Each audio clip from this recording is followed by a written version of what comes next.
Netreba nič hľadať vo vašom včerajšom sne.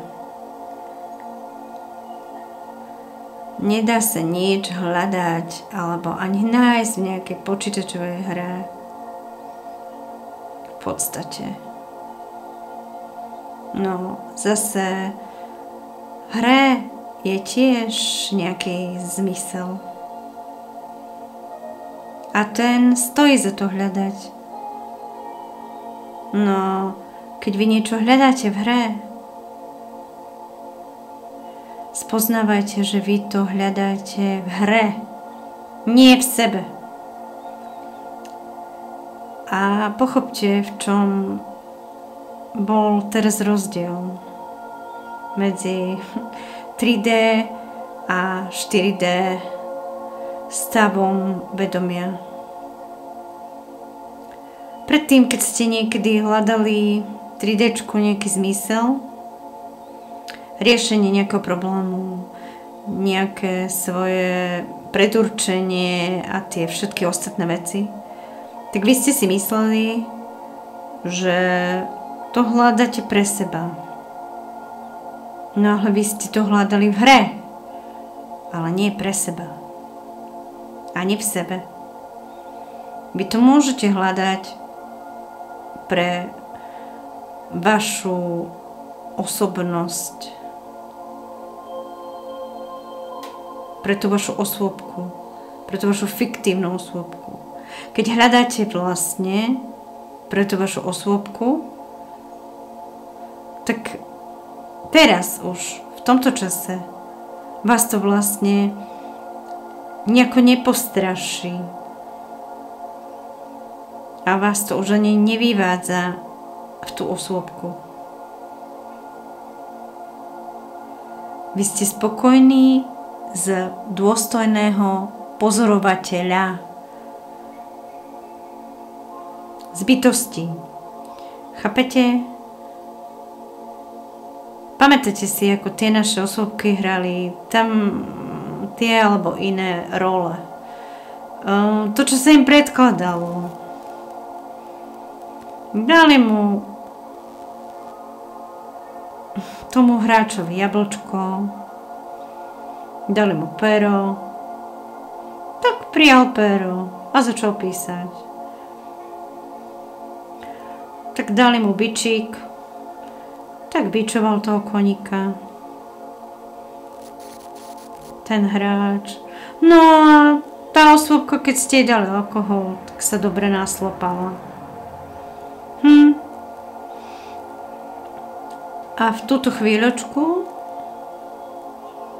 v tento moment sa všetky programy vypínajú tohto typu 3D formátu.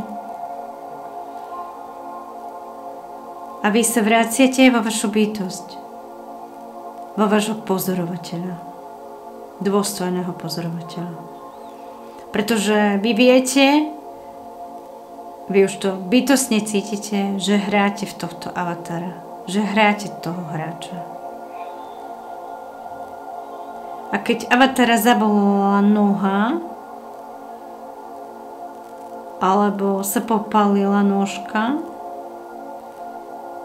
alebo čokoľvek, čo by prešlo také fyzické, vo fyzickej rovine, vy viete, že to je ilúzia. A viete, že celý čas treba držať fokus, pozornosť, pretože sa jedná iba o informáciu vo vašej hlave. Jedná sa o informačné pole. Je to len informačné pole vo vašej hlave, opakujem.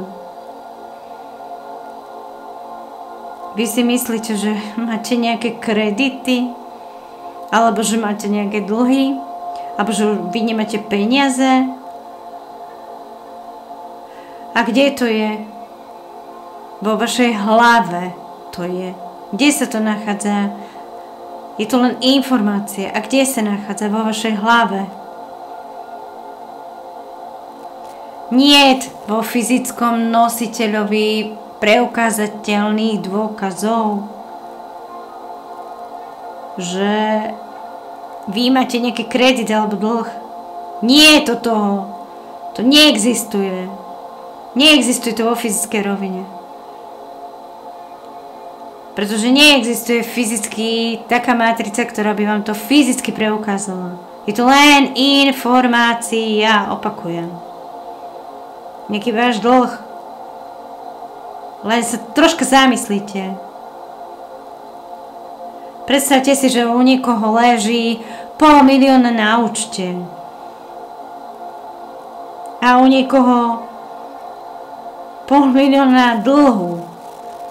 A zamyslite sa, kde to leží. Kde to leží. To miesto, to priestranstvo. Kde to leží ten dlh. Alebo kde leží ten kredit. Kde to leží toho 500 000?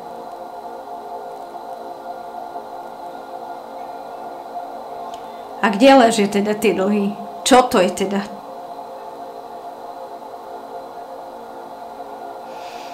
Je to len informácia. Niekto doteraz sedí v nejakom svojom dome, podobnom tomu, čo vidíte na obrázku. A to je jeho dom. To je váš dom. A kde to je napísané? Keď teraz už ani kataster nefunguje. Kde to je napísané? No vo vašej hlave. Prioritne vo vašej hlave je informácia, že toto je môj dom. Že v ňom sedím. Že sedím v svojom byte. Kde to je napísané? No vo vašej hlave. Kde je dôkaz?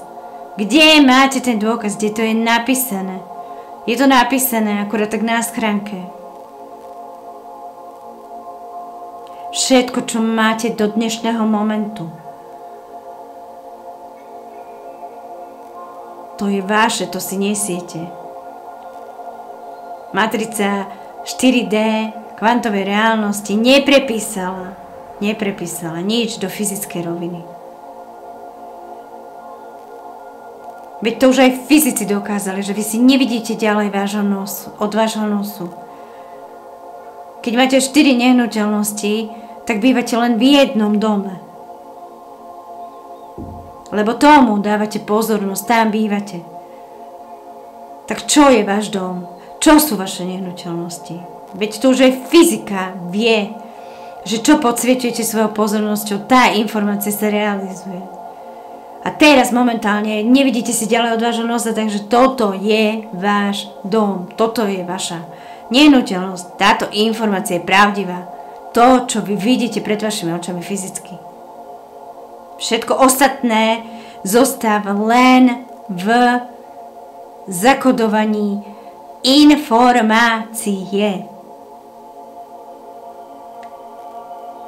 A to, čo vy máte teraz, to, čo vy vidíte pred svojimi očami, to je vždy vaše. To vaše malé, ten váš mikrosvet, to vaše malé priestranstvo. A nie to, čo je tam niekde, nejaká vojna, o neviem koľko 1000 míľ ďaleko. To, že váš manžel, ktorého teraz nevidíte, je s frajerkou. A je vôbec vo vašej prítomnosti váš manžel. Môj teraz nie je. Takže nie je. Je len vo forme informácií. A keby som vám ho nepripomenula, tak oj, ako krásne si na ňo zabudla. Aspoň na pár sekúnd. Neotravujete. Aspoň na pár sekúnd.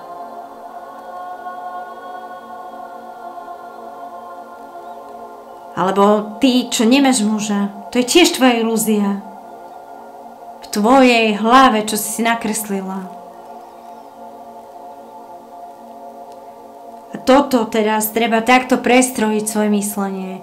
A bude to určite zaberať obrovský objem vášho umu. Bude to obrovský proces. A niekomu to proste vadí, niekto sa s tým nespraví, niekto ide do paniky. Chápete, máme rôzne negatívne reakcie. A každý bude chodiť s tým, že niečo sa mení, alebo nič sa nepomenilo. Ale všetko sa zmenilo. Všetko sa zmenilo. Netreba rozmýšľať o tom, že ja som sa asi nedostala do 4D, ja som taká tupá. Nie, nedržte sa ako maniak toho, že ste sa tam nedostali. Pretože 3D formát sa už rozrúša. Už nie je. Už architektúra štruktúry nepodáva tomuto systému energiu. A oni nebudú budovať na ostatočnom energopotenciále niečo, čo nefunguje. Všetko je energia. Aj matrica je energia. Všetko je tu na zámene energie. Tak to funguje. A viete, keď dávate korálky v nejakom poradí na šnúrku, tak až keď už bude dostatočne dlhý ten rád korálok, tak bude z toho náramok alebo bude z toho nejaký náhrdelník. A tak to je.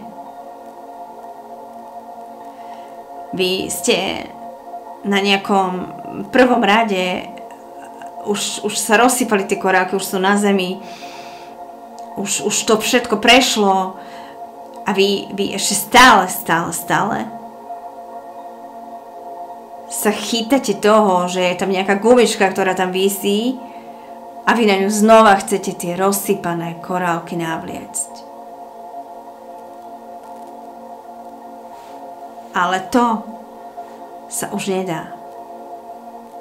Nemôžete niečo hľadať,